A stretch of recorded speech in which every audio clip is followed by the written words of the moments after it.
Cuma semenit.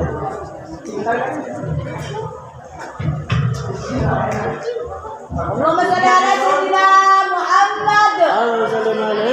Ya Rasulullah. Assalamualaikum warahmatullahi wabarakatuh. Waalaikumsalam warahmatullahi wabarakatuh. Yang saya hormati pengurus Panti Asuhan Sunan Ampel, dan yang saya hormati Ustadz-Ustadzah Panti Asuhan Sunan Ampel, dan tak lupa juga kepada teman-teman, bapak, adik yang saya banggakan.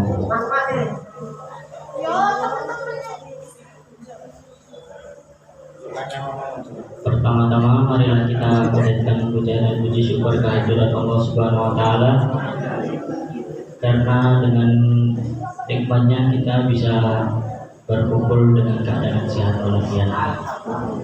Kedua kalinya selawat serta salam kita haturkan kepada junjungan kita Nabi besar Muhammad sallallahu alaihi wasallam. Allahumma shalli alaihi. Karena beliau lah yang membawa kita dari zaman kegelapan menuju zaman yang terang benderang ini, yakni agama Islam.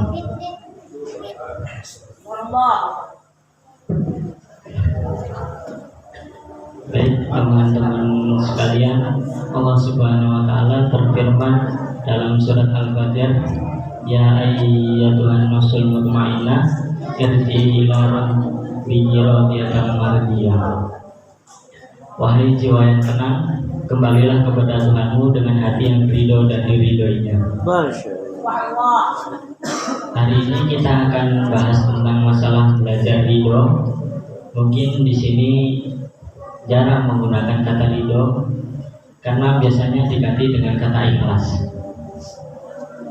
Padahal ikhlas itu lebih pada urusan niat kita ketika beribadah. Cuman kita sering bilang kalau misalnya ada yang dapat musibah, ikhlasin aja. Padahal di situ bukan bab ikhlas. Kalau ibadah ya ikhlas, tapi kalau babnya ketentuan Allah dalam hidup kita atau takdir, maka lebih tepat istilahnya adalah ridho. Jadi kalau misalnya kita dapetin seorang sedang dapat musibah, nasihat kita adalah ini adalah ketentuan Allah Subhanahu wa taala. Mudah-mudahan ada kebaikan di dalamnya. Itu kalimat ridho. Mudah-mudahan ada kebaikan di dalamnya. Kata bahasa lainnya, mudah-mudahan ada hikmahnya.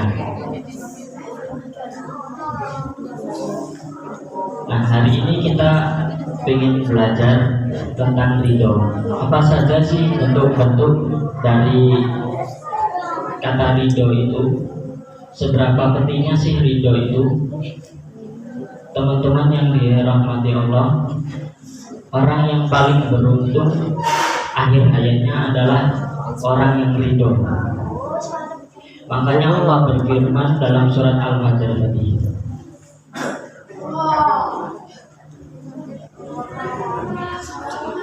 panggilan kepada orang yang ridho ketika dicabut ruhnya atau dicabut nyawanya, Allah memanggil mereka dengan panggilan jiwa yang tenang. Padahal kita tahu sakaratul maut adalah keadaan yang paling sulit. Allah menggambarkannya di surat Al-Qiyamah, kalla idza balagatit taraqi wa qila man ra wa dhanna annahu firaq wal tafatis bisa. Itu gambaran tentang orang sakaratul maut. Ketika ruhnya tersedak sampai tenggorokan, tiba-tiba ditanya, siapa yang menyembuhkan kamu hari ini?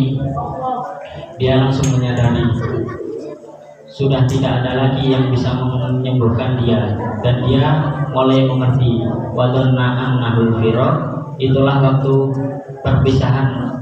Dia hanya bisa menatap wajah keluarganya yang dia cintai. Setelah itu dia akan meninggalkan mereka semuanya. Wal tafatis bisa. Tiba-tiba betis jadi bertaut menahan rasa sakit yang luar biasa. Dalam kondisi seperti itu ternyata ada orang yang sangat beruntung. Siapa mereka?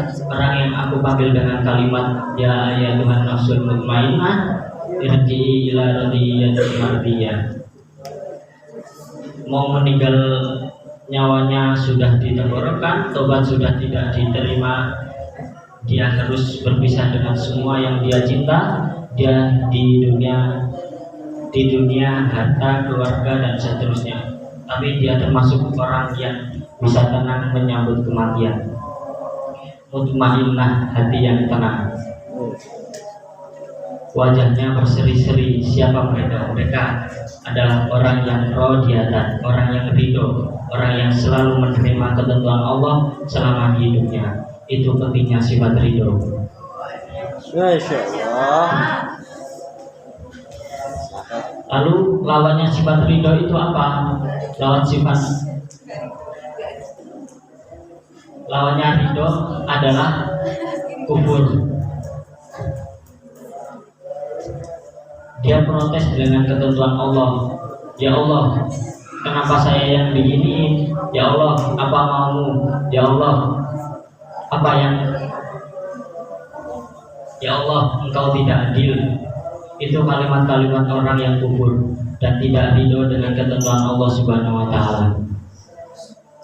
Orang yang kufur dan tidak ridho dengan ketentuan Allah Subhanahu wa taala, memang ada yang kufur nikmat, tapi yang ini tidak kufur nikmat, kufur takdir, kufur terhadap ketentuan Allah, sehingga dia menghabiskan waktunya dengan protes, mempertanyakan ketentuan Allah, keputusan Allah, kehendak Allah. Maka kita ketika akhir hayat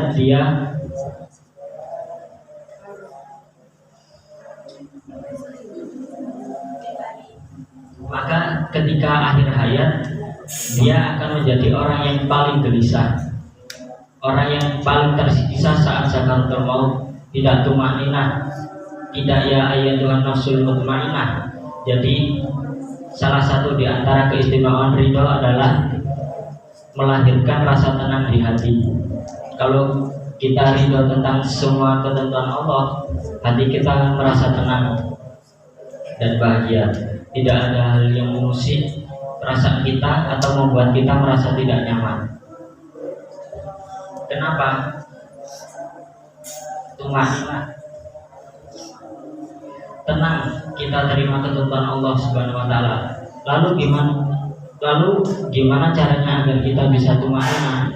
Caranya adalah berbaik sangka kepada Allah Subhanahu wa taala. Gimana berbaik sangka kepada Allah? Katakan untuk diri sendiri, la'allahul khair.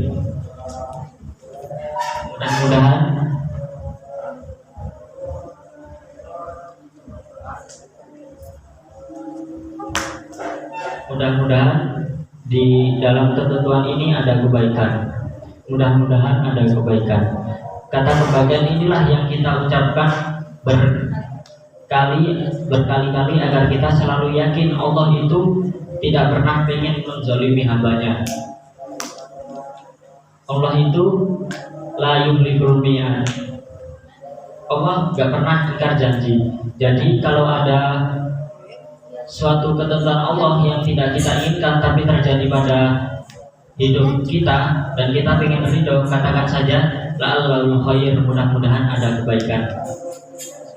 Di sini sehingga dengan kita katakan mudah-mudahan ada kebaikan, kita sudah berbaik sangka kepada Allah Subhanahu wa taala.